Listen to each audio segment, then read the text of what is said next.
दोबारा जन्म लेने के बाद उस महिला ने सबसे पहले अपने सुपरवाइजर से 10 उंगलियों के निशान रिकॉर्ड करने और उसकी डेस्क पर चुपके से एक कैमरा लगाने को कहा, क्योंकि अपने पिछले जन्म में उसने अभी अभी नौकरी शुरू ही की थी और कंपनी के हर उपकरण ने उसे ही निशाना बनाया था। टाइम क्लॉक उसके उंगलियों के निशान नहीं पढ़ पाती थी। एयर कंडीशनर सिर्फ उसी पर ठंडी हवा फेंकता था। कॉफी मशीन उस पर गर्म तरल पदार्थ फेंक देती थी। जब भी वह प्रिंटर इस्तेमाल करती वह खराब हो जाता। उसने अपने बॉयफ्रेंड से शिकायत की और नौकरी छोड़ने का मन बना लिया, लेकिन देखा कि वह अपनी पार्ट टाइम नौकरी से घायल हो गया था। वह ये सब ज्यादा मासिक वेतन और उनके भविष्य के लिए कर रहा था। उसके पास काम पर जाते रहने के अलावा कोई चारा नहीं था। जैसे ही वह लिफ्ट में घुसी वह खराब हो गई। वह यह समझे बिना ही मर गई कि ऐसा क्यों हुआ। जब उसने दोबारा आंखें खोली तो वह अपने पहले दिन पर वापस आ चुकी थी। उसने मांग की कि उसकी 10 उंगलियों के निशान रिकॉर्ड किए जाएं। फिर भी वह अपनी हाजिरी दर्ज नहीं कर पाई, जबकि दूसरे सहकर्मी सिर्फ एक बार छूकर ही अपनी हाजिरी लगा लेते थे। ये देखकर सुपरवाइजर मशीन बदलने को राजी हो गया और उसने उसकी हाजिरी का रिकॉर्ड भी ठीक कर दिया। उसे लगा कि अब खतरा टल गया है, लेकिन जब वह अपनी डेस्क पर वापस आई तो फिर से उस पर ठंडी हवा चलने लगी। उसने एक सहकर्मी की सीट पर बैठने की कोशिश की और पाया कि जब भी वह बैठती तो गर्म हवा तुरंत ठंडी हो जाती। 2 सहकर्मियों ने उसे कोसा और उसे पागल कहा।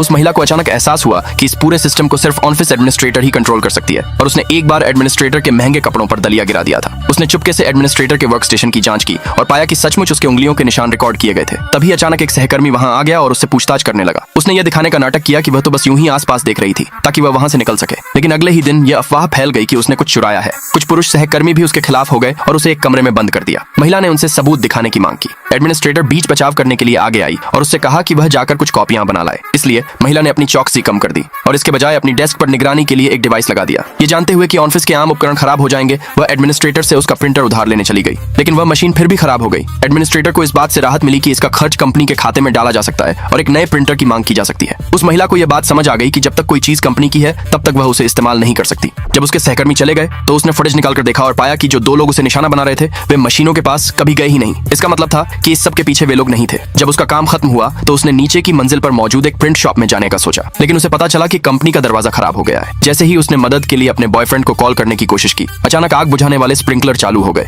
वह इतनी बुरी तरह डर गई कि उसके हाथ से फोन टूट गया। अपनी निराशा के उस पल में उसे अचानक आग से बचने वाली सीढ़ियों की तरफ से कुछ अजीब सी आवाजें सुनाई दी और उसे तुरंत समझ आ गया कि कंपनी के उपकरणों द्वारा उसे निशाना बनाए जाने के पीछे क्या राज छिपा था। अगले भाग के लिए नीचे कमेंट में यस लिखे।